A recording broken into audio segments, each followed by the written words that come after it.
विचारूच नका, डायरेक्ट बनवायला घ्या. अशी ही झटपट तयार होणारी पाणीपुरी नाही, रगडा पाणीपुरीची रेसिपी आज मी तुमच्याबरोबर शेअर करणार आहे. झटपट तयार होते, बनवताना कंटाळा वाटत नाही, खाताना मात्र खातच राहावे असं नक्की वाटतं. ही आपण आता रगडा पाणीपुरी बनवलेली आहे. सिंपल पाणीपुरीची रेसिपी ही झटपट तयार होतेच, परंतु रगडा पाणीपुरीची जी चव टेस्ट आहे ना, ती काही वेगळीच असते. अशा पद्धतीची घरात बनवलेली तर काही विचारायलाच नको, पोट भरून खाता येईल इतपत ही टेस्टी लागते. म्हणजे की हे खाल्ल्यानंतर आपल्याला जेवण खायची गरजच लागत नाही. रगडा असल्यामुळे पोट पटकन भरतं. एक वेळी जेवणाऐवजी ही पाणीपुरी बनवली तर नक्कीच चालेल. पहिल्यांदा तर आपण इथं वाटाणे भिजवणार आहे. पांढरे वाटाणे इथं मी घेतलेले आहेत रगडा बनवण्यासाठी. आपल्याला जेवढी गरज आहे, जेवढ्या क्वांटिटीमध्ये तुम्ही रगडा बनवणार आहात त्याप्रमाणे इथं वाटाणे भिजत घालायचे आहेत. मी एक मोठी वाटी इथं वाटाणे भिजवलेले आहेत. जास्त करून अशा रेसिपीज संध्याकाळीच खायला भारी वाटतात. आता आपण इथं जे भिजवलेले वाटाणे आहेत सकाळी भिजत घातलेले ते आता शिजवून घेणार आहे. आता शिजवताना याच्यामध्ये आपल्याला बटाटा ॲड करायचा आहे. एक मोठ्या साईजमधला बटाटा घेतलेला आहे. त्याची साल काढून अशा पद्धतीने छोटे तुकडे करून त्याच्यामध्ये ॲड केलेले आहेत आणि आपल्याला हे आता शिजवून घ्यायचं आहे. वाटाणे भिजवलेले असल्यामुळे पटकन शिजले जातात. याच्यासोबतच आपल्याला इथं हळद टाकायची आहे. एक छोटा चमचा हळद टाकलेली आहे आणि मीठ टाकायचं आहे चवीसाठी. एक छोटा चमचा मीठ टाकून घेतलेला आहे आणि आता याच्यासोबतच आपण हिंगही टाकणार आहे. हिंग टाकल्यामुळे एक वेगळा फ्लेवर येतो, म्हणजे वास येतो वेगळा आणि आपल्या पोटासाठी ही हिंग खूप मदत करतो, म्हणजे पोट हलकं राहण्यासाठी. म्हणून आपण इथं हिंग टाकलेला आहे. अशा तऱ्हेने अर्धा चमचा छोटा टाकलेला आहे.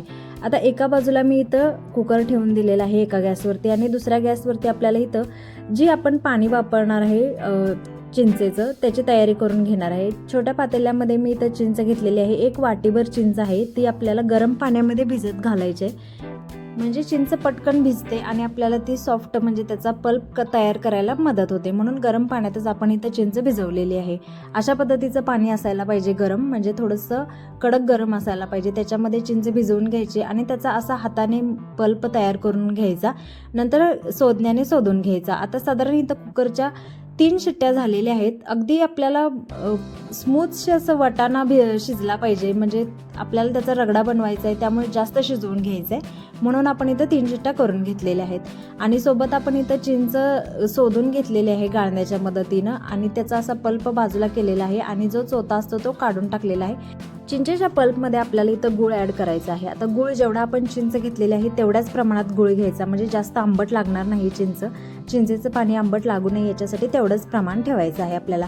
तुम्हाला जास्त गोड हवं असेल तर तुम्ही जास्त वापरू शकता. गूळ पूर्ण विरघळून घेतलेला आहे चिंचेच्या पाण्यामध्ये आणि आपल्याला इथं आता जो रगडा आहे तो म्हणजे वाटाणे शिजलेले आहेत का चेक करून घ्यायचे. अशा पद्धतीनं पाण्याचं प्रमाण एवढंच असायला हवं, जेवढेपर्यंत जे वाटाणे आहेत ते पूर्ण भिजतील एवढंच पाणी वापरायचं, म्हणजे परफेक्ट असा रगडा बनून तयार होतो. वाटाणे शिजलेले आहेत आपल्याला साधारणतः इथं मी 3 शिट्ट्या करून घेतलेल्या आहेत आणि परफेक्ट असं शिजलेलं आहे. 3 शिट्ट्यांमध्ये भिजवून घेतलेले आहेत वाटाणे, त्यामुळे परफेक्ट कुक झालेले आहेत. मॅशरच्या मदतीने आपल्याला मॅश करून घ्यायचा आहे. रगडा जास्त पातळ नाही झाला पाहिजे आणि जास्त घट्टही नाही झाला पाहिजे. इथं दाखवल्याप्रमाणे असं परफेक्ट असा रगडा बनवून तयार झालेला आहे आपला. असाच रगडा असायला हवा, जेणेकरून आपल्याला पाणीपुरीसोबत खायला छान वाटेल. आता आपल्याला इथे हिरवी चटणी बनवून घ्यायची आहे. पुदिना आणि कोथिंबीर, हिरवी मिरची, आलं आणि लसूण घेतलेलं आहे मी. हे सगळं आपल्याला मिक्सरमध्ये वाटून घ्यायचं आहे. पुदिना थोडा कमी वापरायचा आणि कोथिंबीर थोडी जास्त वापरायची.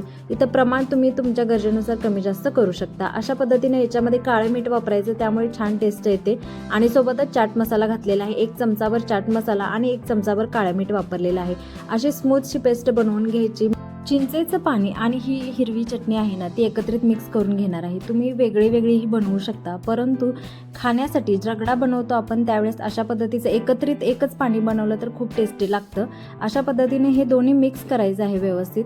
जे आपण हिरवी चटणी बनवलेली आहे ती अगदी स्मूथशी बनवायची, जेणेकरून त्या पाण्यामध्ये अगदी व्यवस्थित मिक्स झाली पाहिजे. आता ह्या पाण्याची टेस्ट चेक करायची आणि त्याच्यानंतर याच्यामध्ये पाणी ॲड करायचं, म्हणजे जास्त तिखट, जास्त आंबट, जास्त गोड हे सगळं चेक करायचं व्यवस्थित आणि नंतर याच्यामध्ये पाणी ॲड करायचं. असं थोडंसं घट्टसर हे पाणी तयार झालेलं आहे. आता आपल्याला हे पातळ बनवायचं आहे. पाणीपुरीचं पाणी जास्त घट्ट नसतं, पातळसरच असतं, म्हणून नंतर याच्यामध्ये पाणी ॲड केलेलं आहे. तुम्हाला जर हवं असल्यास तुम्ही याच्यामध्ये बर्फाचे तुकडेही टाकू शकता. थंड पाणी छान लागतं.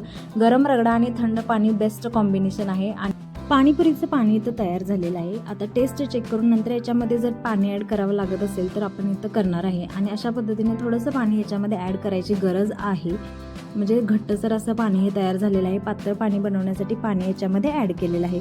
आता ज्यावेळेस रगडा बनवतो त्यावेळेस अशा पद्धतीचं एकच पाणी बनवलं तर चालतं, किंवा घरी बनवत असाल तर आपल्याला वेगवेगळं असं टेस्ट बनवण्यापेक्षा एकच असं पाणी बनवलं तर काम होऊन जातं.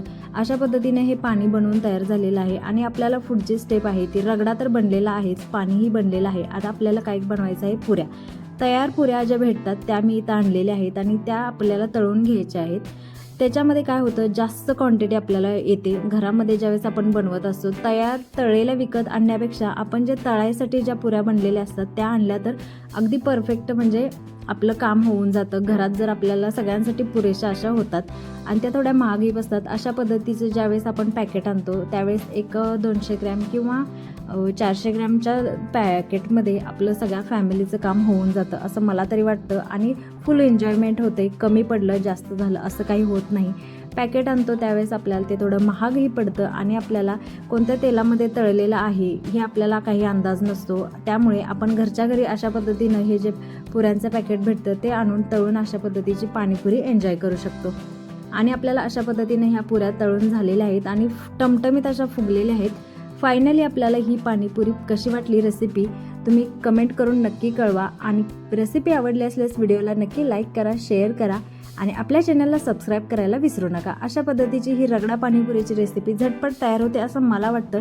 तुम्हाला काय वाटतं कमेंट करून नक्की कळवा.